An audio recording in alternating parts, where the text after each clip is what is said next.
Welcome to the Scale Up Valley podcast, where we bring the best founders and investors to help you scale a business from 1 million to 1 trillion. Today's guest is Anders, the CEO of Blue World Technologies. Anders, welcome to the show. Thank you so much, and thanks for the invitation. And you come from Denmark, a dear country. We have a lot of guests coming from that paradise. I've also work a lot with Danish companies. From what part of Denmark are you coming from, Anders? So we are from the northern part of Jutland. That is the mainland connected to Germany. I'm just looking at the water here across my office. That's basically the last point of mainland Denmark before a small island a bit further north here. Love it.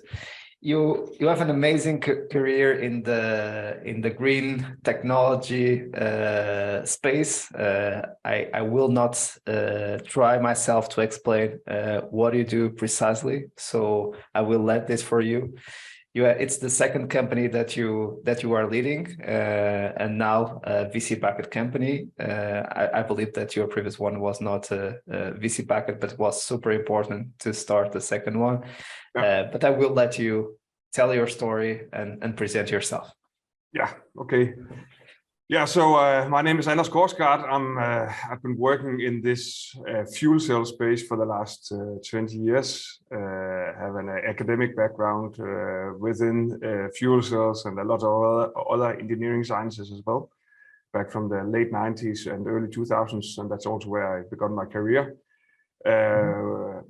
A little bit just to understand the context for the listeners out there that are not that familiar with fuel cells. Exactly. Fuel cell is essentially a cell where you apply a fuel basically to convert it into electricity, unlike a battery, which basically you charge and discharge, right? So here you just feed the cell with the fuel.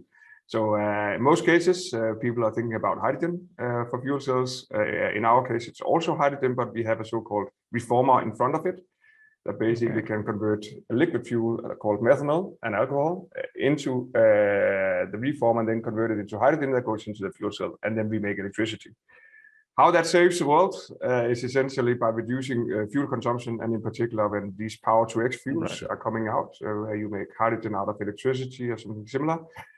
They tend to be more expensive than what we dig up from the ground. So what we are enabling with the use of fuel cells is essentially to reduce the fuel consumption. So essentially saving energy, like an LED bulb or something similar like that.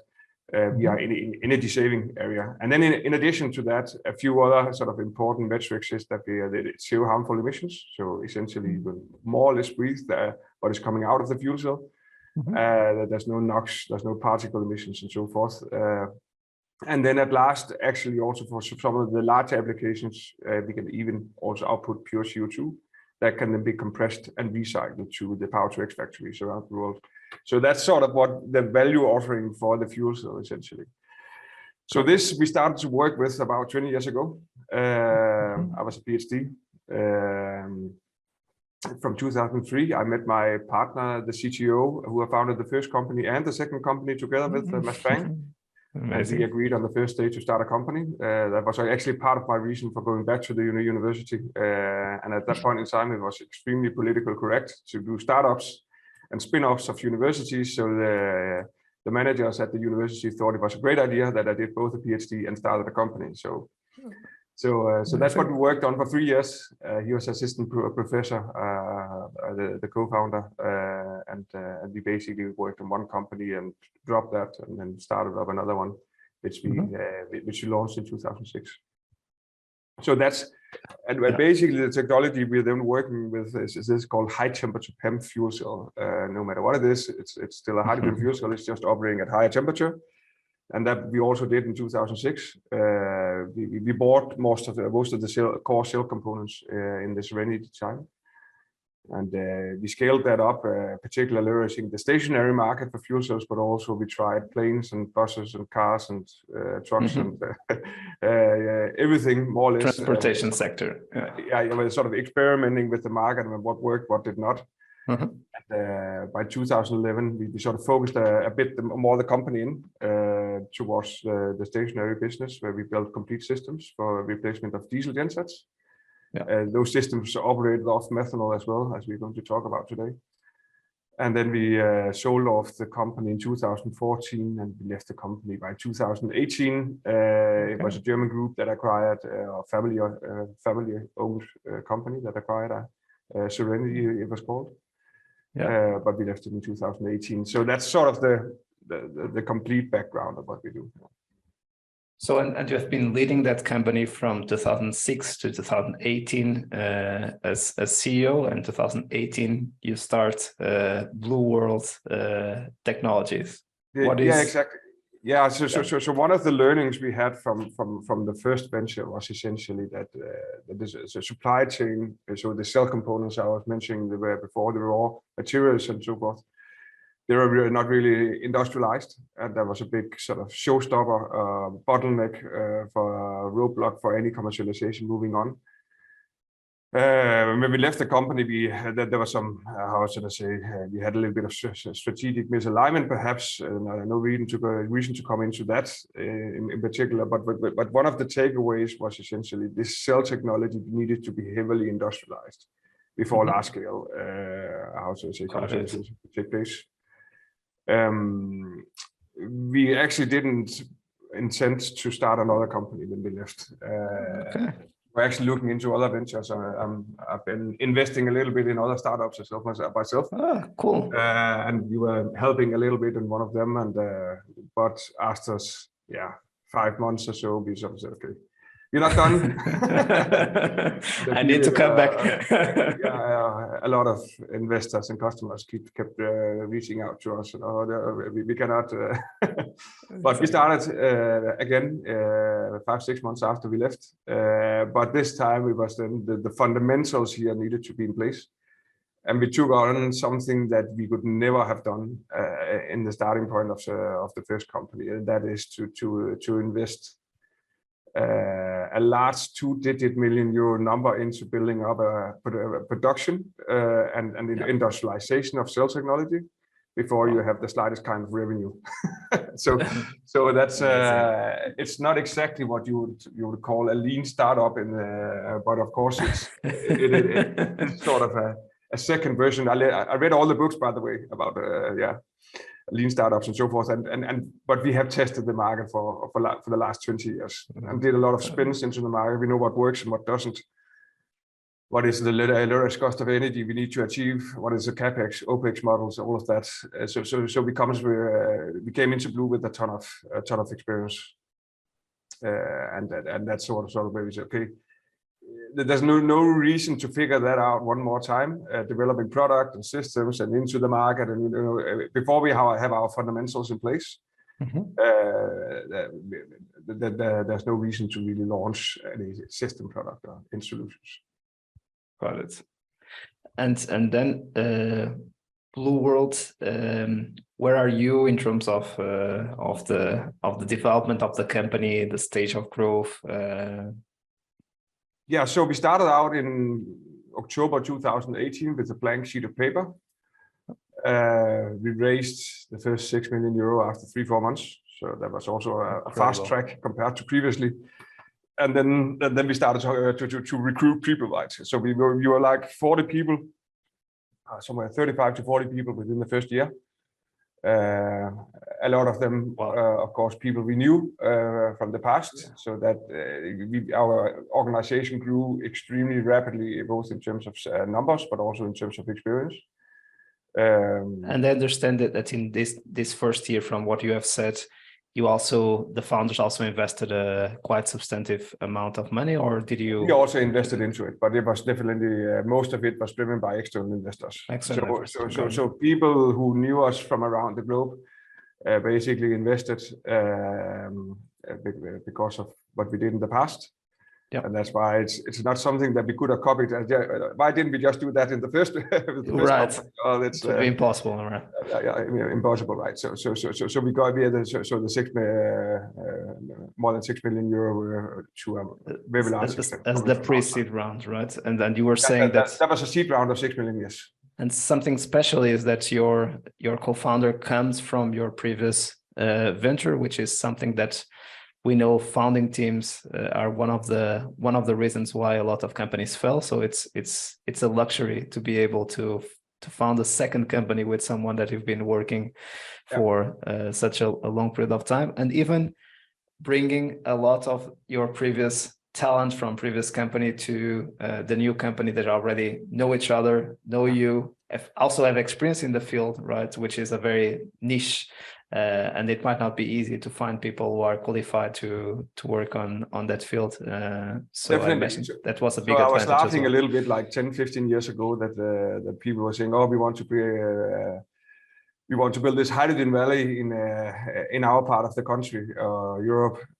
But I actually think that nowadays, I think we are like close to probably 500-600 people in a relatively small region of Denmark actually working within this space. So there's actually a high concentration of experienced people here, both for the R&D and production and so forth in our region. So it's coming along, and so that helped. Now it's not everything about. So one thing we often hear, and in particular from large corporates, is that you need to focus on the core competence. Right. Mm-hmm. So we started up Blue World, and we had only been doing systems and electronics and mechanical stuff in Europe for the entire, all this part of the previous company's time. But actually what we were undertaking here was electrochemical and chemical stuff. A basic something from my perception, even with an engineering background, I have absolutely not much clue about chemical stuff. For me, it's more like alchemy. So we were actually not focusing on our core competence, right? Yeah.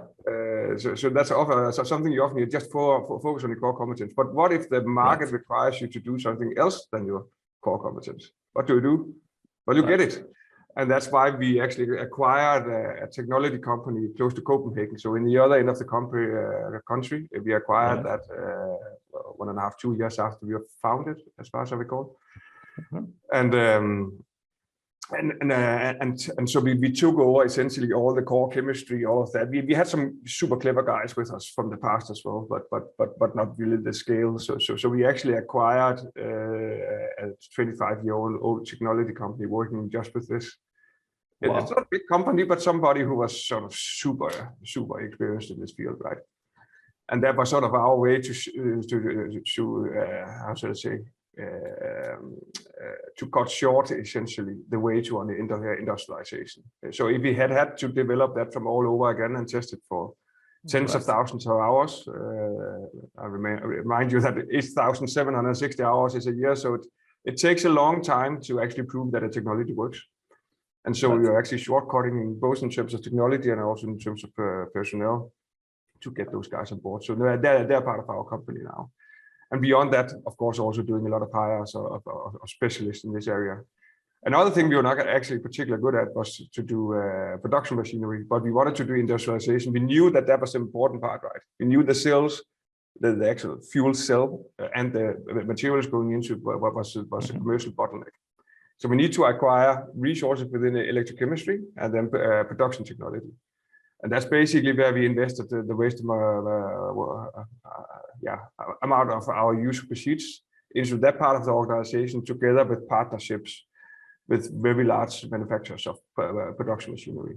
But sort of getting that sort of weakness turned into a strength in the SWOT analysis. I think that was sort of one of the core things we did, because this is just essential. You know, it's if you don't have this the basics under control, then there's no market ahead.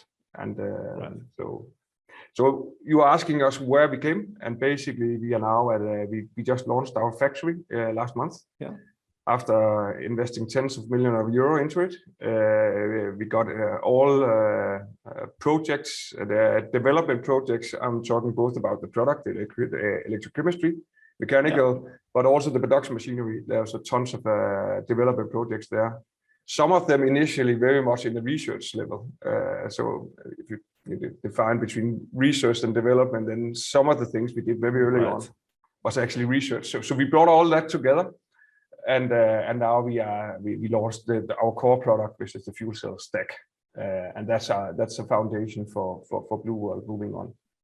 Yeah, and we will discuss this more in detail, but you were starting that in the first year. You already started with 40 people. You raised the 6 million pre-seed round. So you started in October 18 and 19 you raised the pre-seed round, and then almost every 12 months, and the last time even in 6 months, right, you raised the seed, the Series A, and last summer the Series B round, so which is quite impressive from the speed of going from one round to another, especially compared to your experience in your previous company, where I believe things were a little bit slower than this crazy rhythm that you are. Yeah, we were about the growth.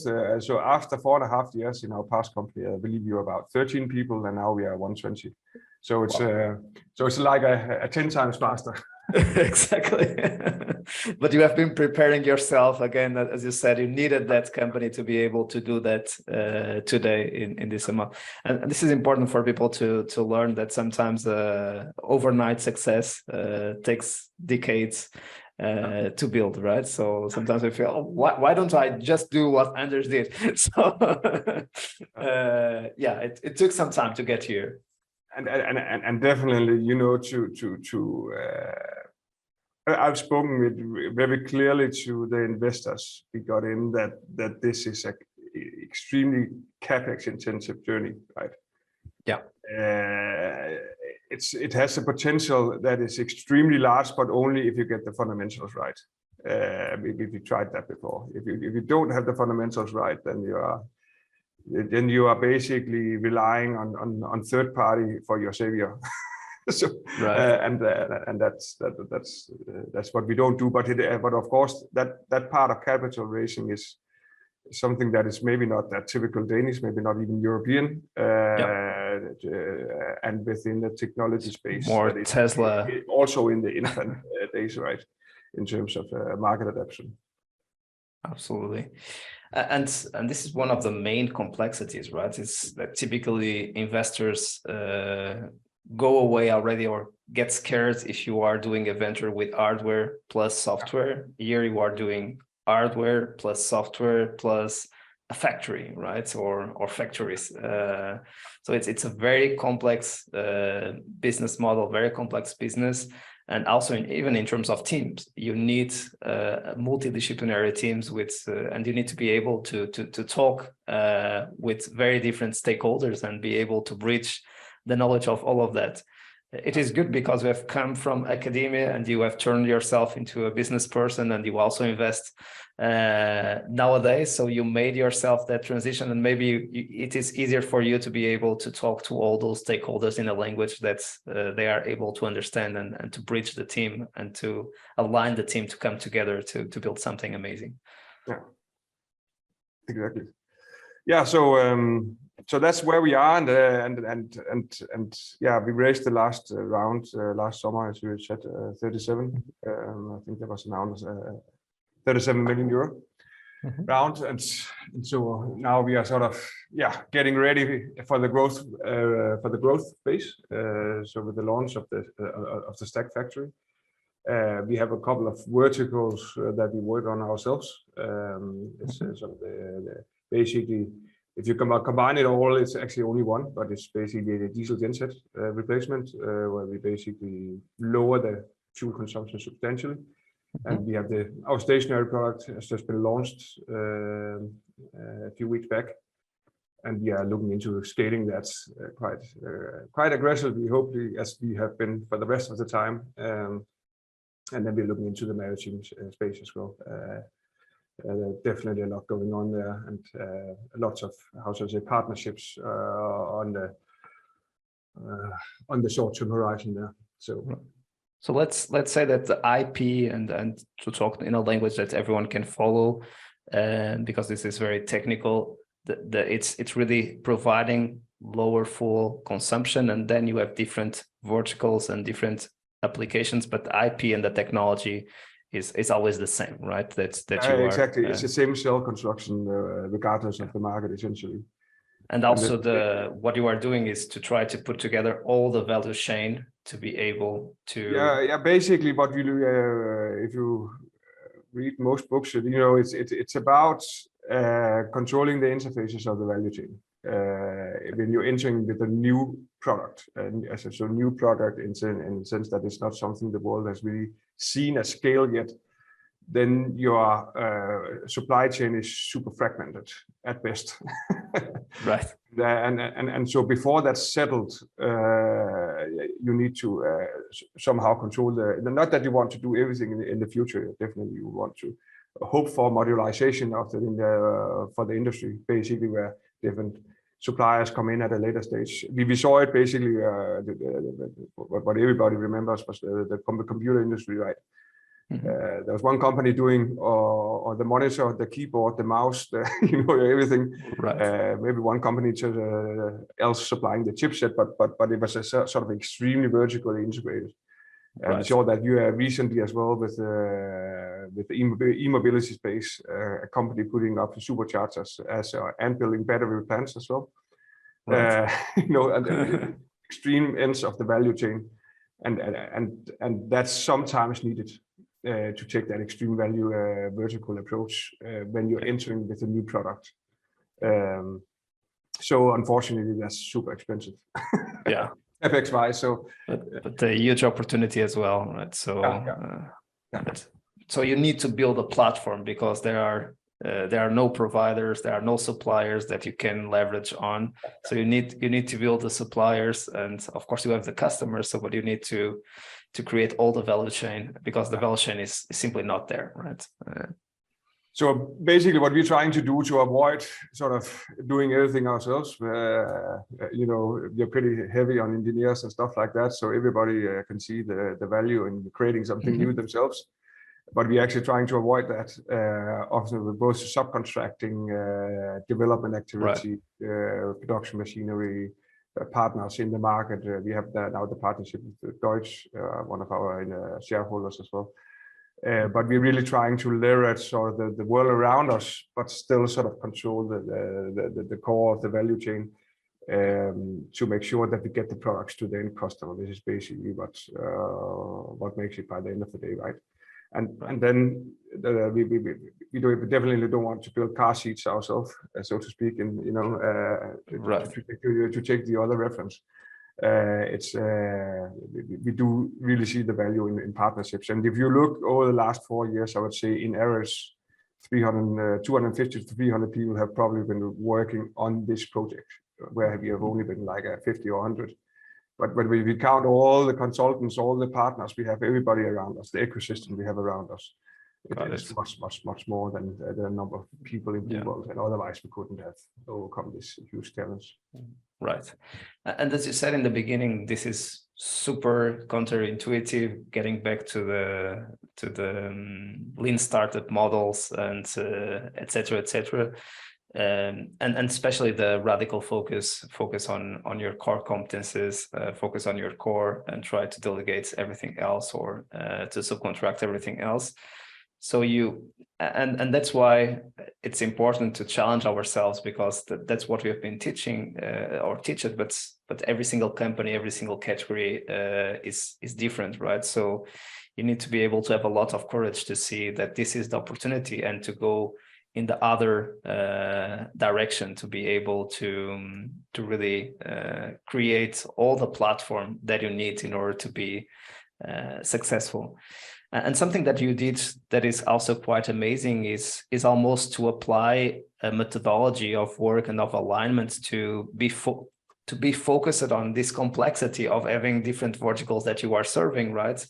And having multidisciplinary teams serving these verticals almost as they were separate businesses within the main business, as we would see kind of a large corporate doing. Again, very counterintuitive, because we would say this is not a model or a matrix model that would work in a startup. Of course, nowadays we have also the squads and the Spotify's model that goes in the same direction.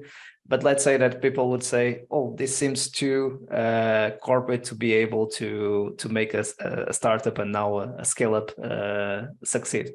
So can you tell us a little bit more about how you have organized it? You have a product director per vertical, etc. So how the model works, and how did you have the courage to go against this? And I'm sure that you talk with a lot of investors that have repeated it several times, until the ones who understood you.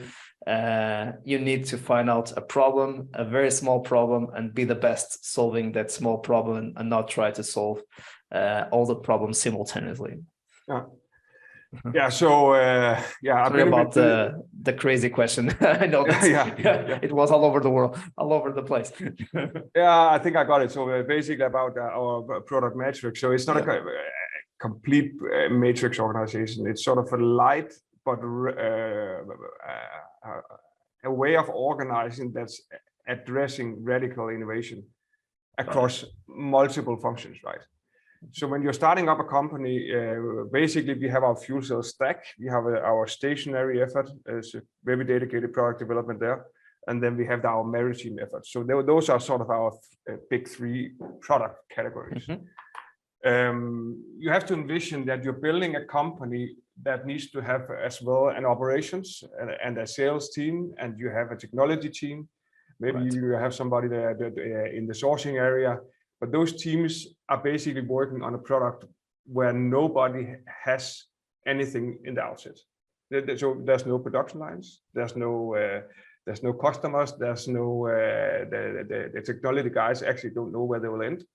So we have all these sorts of uncertainties, and the way we sort of try to address this was basically by having a product director for each product. Basically, those 4 teams are working together on the product, and that means that the voice of customer, we have been deeply engaged with customers since we were founded. So it's not like we had just developed and then we launched. We have been deeply engaged in the market since we started. But the team members are basically working together in one group. And what you get out of it is basically when you're going through your product lifecycle, we have sort of a standard stage gate approach.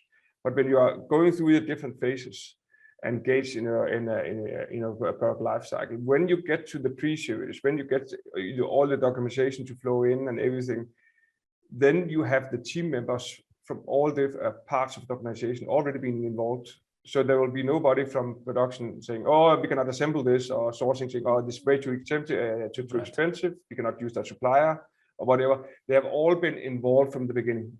Same thing has the commercial guys who are talking to the customers. They are also part of the project. And that means when you get to the market, you are much more mature than if you just have a development organization sitting in a satellite somewhere and doing some product development and hoping that will work. And then you have some guys kicking them all the time, and you create all sorts of conflict by doing it that way. And I tried that for many, many years. And then by the end of the day, we actually agreed on sort of moving that product management outside sort of the functions and to look cross-functionally, because alternatively, what will happen is that usually I myself would actually have to go and help resolve conflicts. Maybe not conflicts, but at least differences of priority. And it's always a compromise, right, with the product. It involves some manufacturing, it involves some supply chain, it involves some technology, and it involves some customers, right? And to reduce that complexity also for me, and then more structured following that, how to say, development process, we did move it outside in a separate function, these product directors that are then monitoring across the organization and across sort of the functions, the progress. And that I was actually inspired by some bigger companies. I'm participating in various networks and so forth. And one of them is a big Danish pump manufacturer.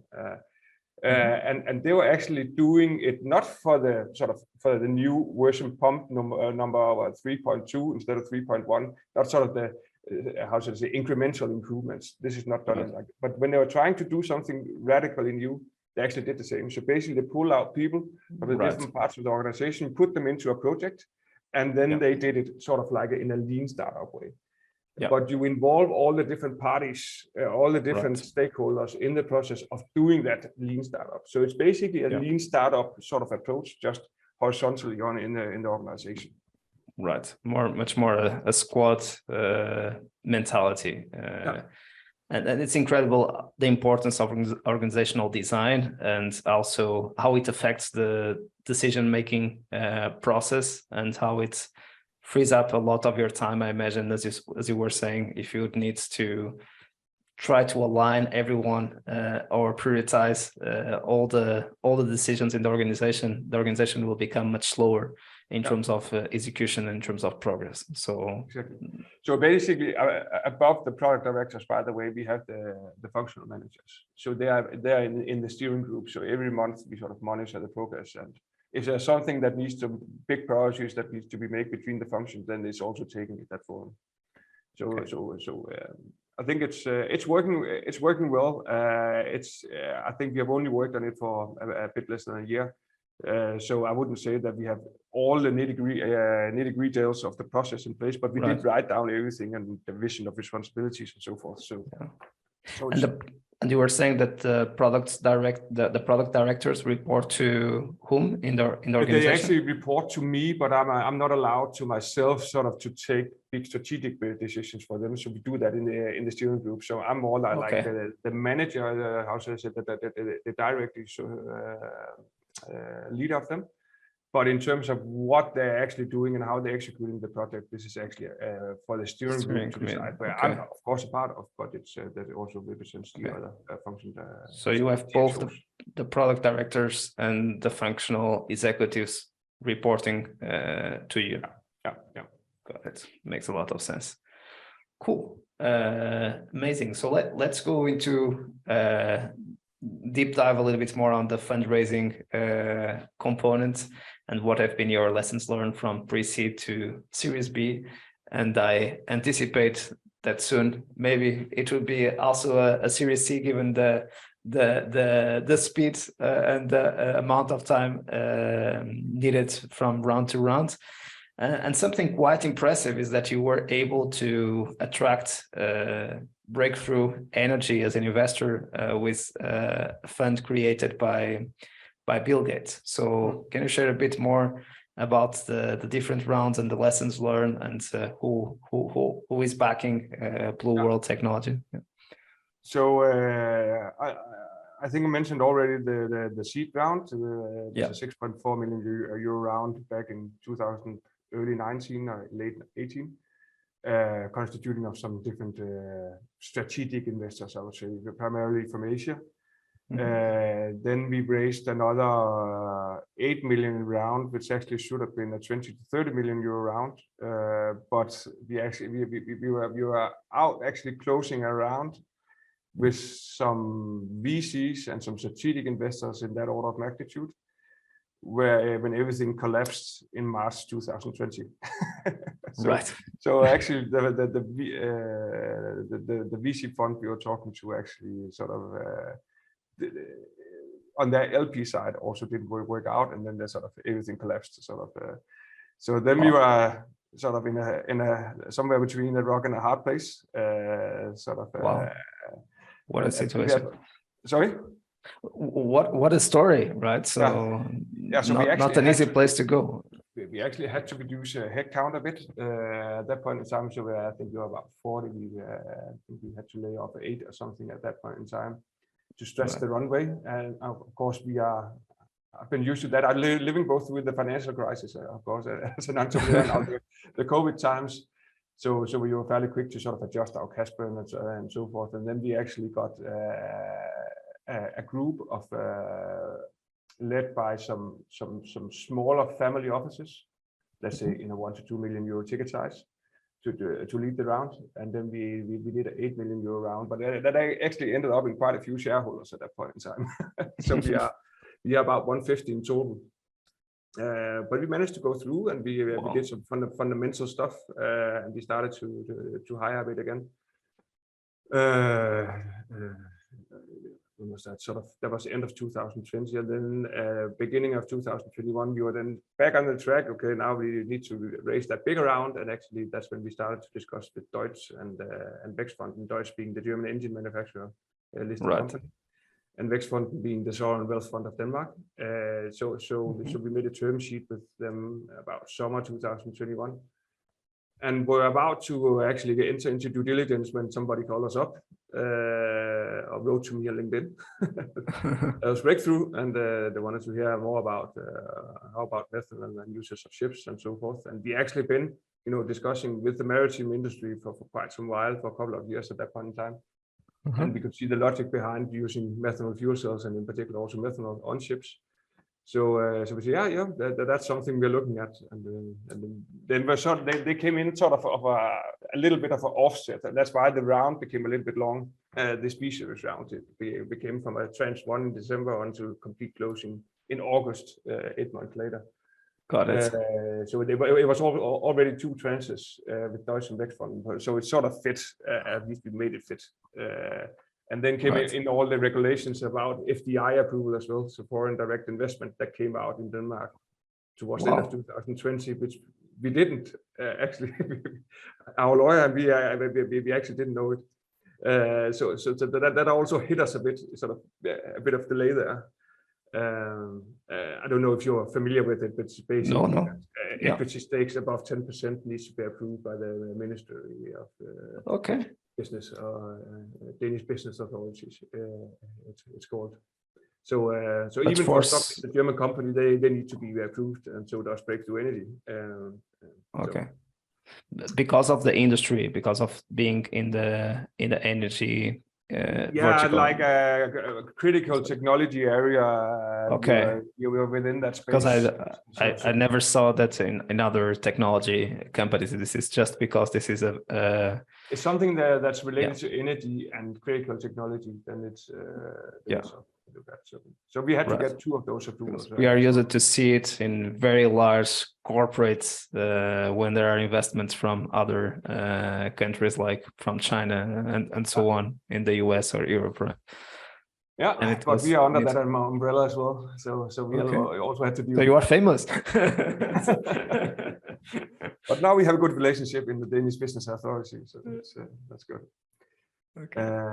So that was a little bit in parallel with the Deutsche and Breakthrough, and everything was then closed and sealed and everything in August, all the approvals and everything.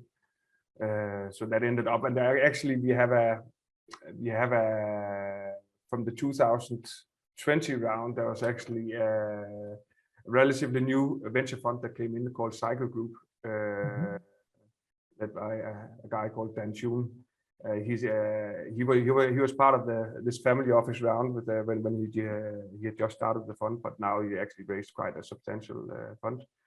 And he's also his and basically some LPs around him are also sort of progressively investing together with the other guys. So we have sort of 4 sort of major shareholders that has been supporting us in the 37 million euro raise and before.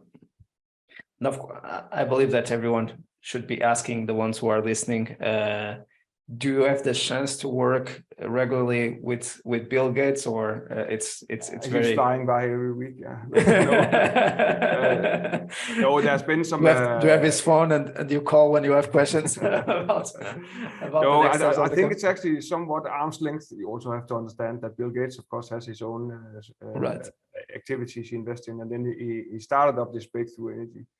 That's correct, but there's a bunch of other investors including Jeff Bezos and Jack Ma, and a lot of those guys are also invested into Breakthrough Energy. So it's sort of a somewhat arm's length to Bill Gates. Of course, he's still a big promoter of Breakthrough Energy, and also are participating in the seminars where the companies and so forth are presenting. So there was one in Seattle last year. Got it. That should be a great experience, and but I think one of the things that is to say about Breakthrough is that they're only stepping into technologies that could potentially avoid more than 1 billion ton, 500 million ton of CO2. That's about 1% the global CO2 emissions. And that's and their core sort of incentive to invest in us is basically the decarbonization of the maritime industry. as a whole, including the propulsion of container ships and bulk energy carriers. So that's the small task we need to resolve in the next couple of years. Right. Love it.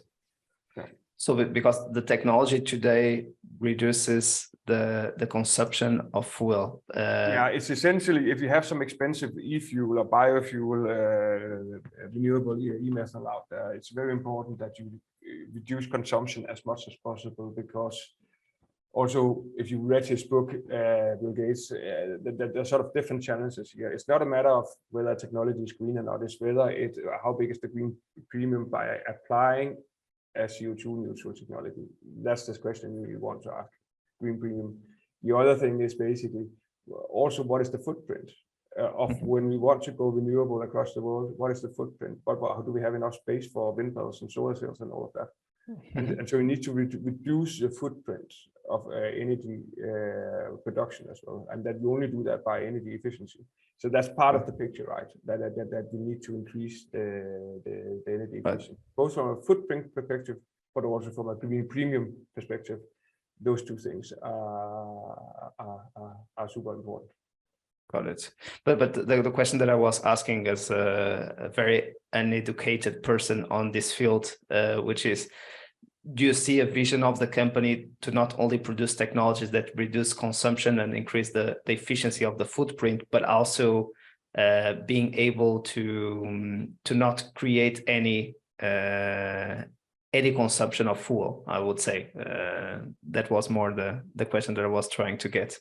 So instead of just reducing, completely eliminating fuel consumption with the technology, is this possible, or this is really? Of course, you will have a fuel consumption. You need to get energy from somewhere on the ships. Okay. So got it's a matter of got it. Yeah. reducing the energy amount you need to the extent possible, and then it's probably also something, and we are coming out with that sort of in terms of solutions for actually returning borrowed CO2, because CO2 is carbon dioxide is just probably the best energy carrier we have, or carbon. Nature invented it like some billions of years ago. So basically what we need to do now is to leverage carbon as one of the most abundant materials in the world for storing energy, right, and transporting. But you also need to probably in the future to return it to port, in particular for the bigger applications.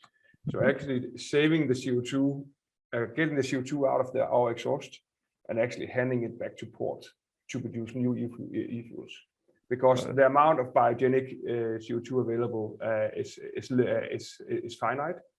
In terms of, you can get something from biogas, you can get from forest industry, you can get it from different, and you can do direct air capture probably also at some point. But if you can, in a more efficient manner, actually return used fuel in terms of returning CO2, that's something you will most likely see in the future, because you have it super concentrated coming out, and the business case of actually returning that is quite substantial.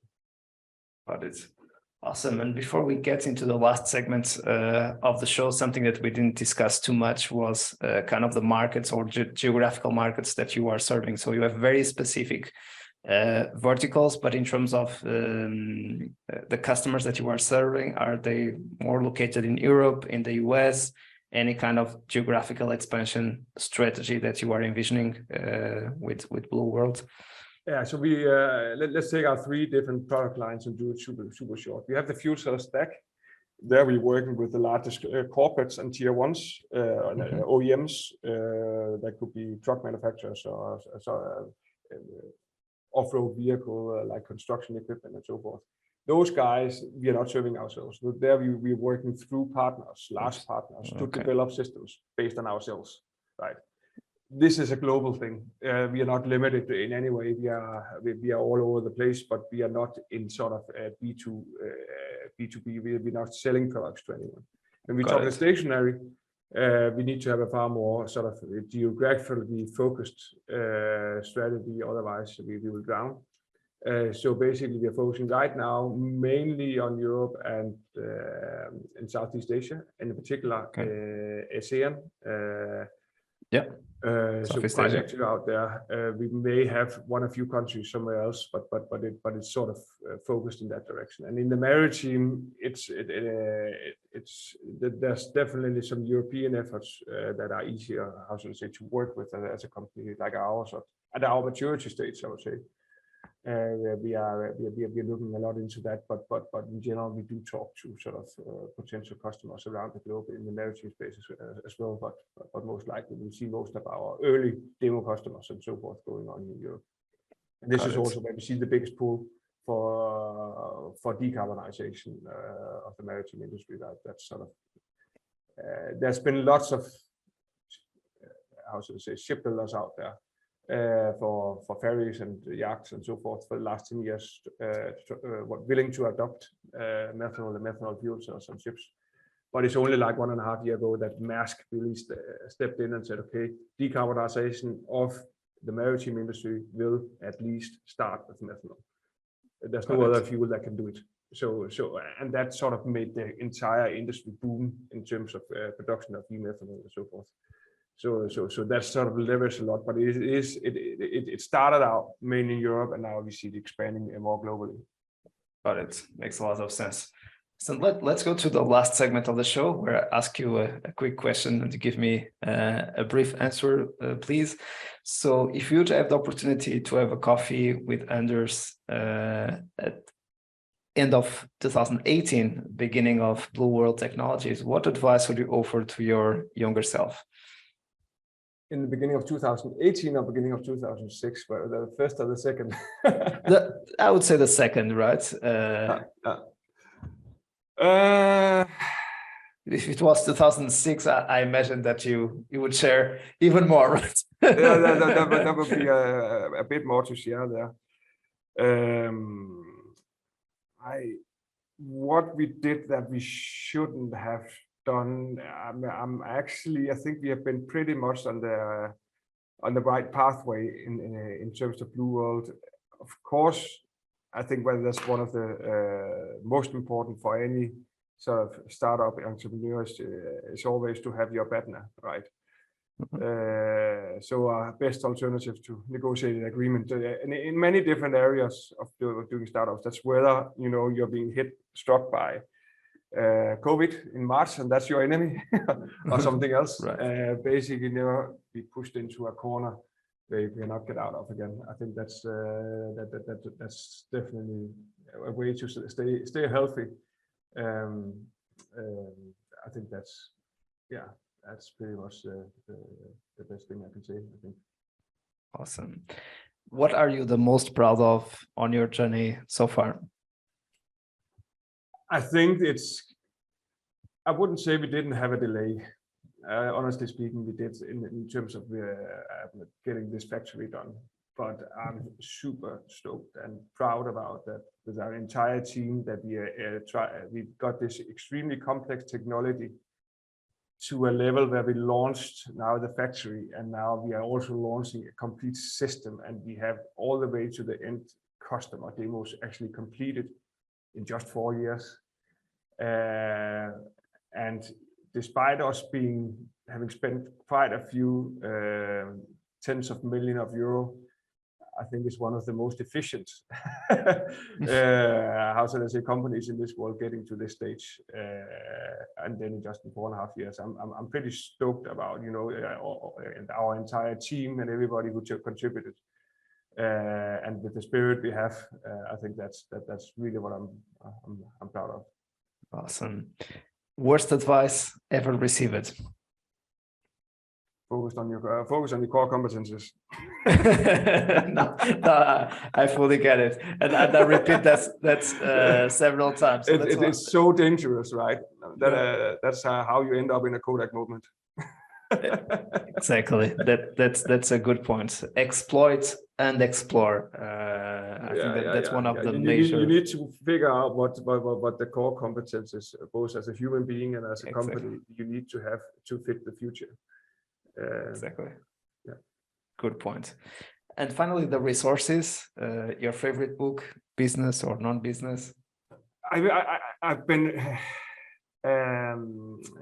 I've been reading through tons of startup books, like audiobooks. I've been driving, flying everywhere around the world. I think these audiobooks and it's an excellent way of getting a lot of info. I'm not really sure which one of them. I think one of the key ones would probably be what is it called? The guy saying, you know, you need to focus on what is yet not good enough. I'm just trying to get the name of the author. I'm actually terrible to remember anything. You know, I have to Google everything. I have to Google my inbox, then I know what it is. So sounds great. He's called Clayton Christensen.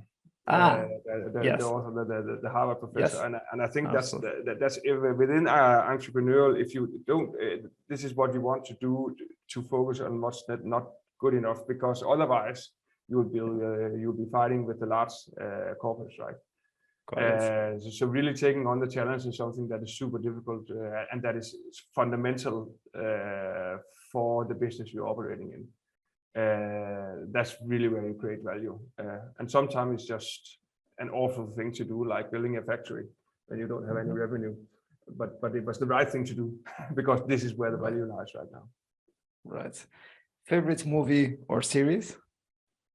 And again, I'm just terrible at remembering. Remember numbers, but not so much movies and series. I do like to sort of hear a lot about. We have some national radio here in Denmark that's where it's called directly translated orientation. It's a sort of like you get all the news for the last day for 2 or 3 hours. I like to go deep, not just listening to 50 minutes. I don't really get anything out of that. And beyond that, I'm not the big movie guy, and I actually don't watch a lot of series either. I watch a lot of YouTube sometimes when I have too much time. That is great. And finally, your favorite podcast, excluding this one? Yeah, it's a little bit off topic, and it's also because I don't have that much time. You know, I was pretty fond of the audiobooks, as I mentioned previously, right? Right. But what I'm actually a Danish one I actually like to hear is basically a series called Incredible or something. You know, basically that is mind-boggling for the human being. And it could be about the Big Bang, or it could be about many different things that is difficult to comprehend, like death, sort of the more philosophic parts of life. Sometimes to listen to that. That's great resources. Yeah. Anders, thanks so much for making the time, and congrats for the amazing journey and amazing story that you just shared with us. And you are always invited to come back to share the upcoming chapters of your journey. Thank you so much. Thank you so much. And to our community, thanks for being there. We keep bringing you the best founders and investors to help you scale a business from 1 million to 1 trillion. See you soon and keep scaling.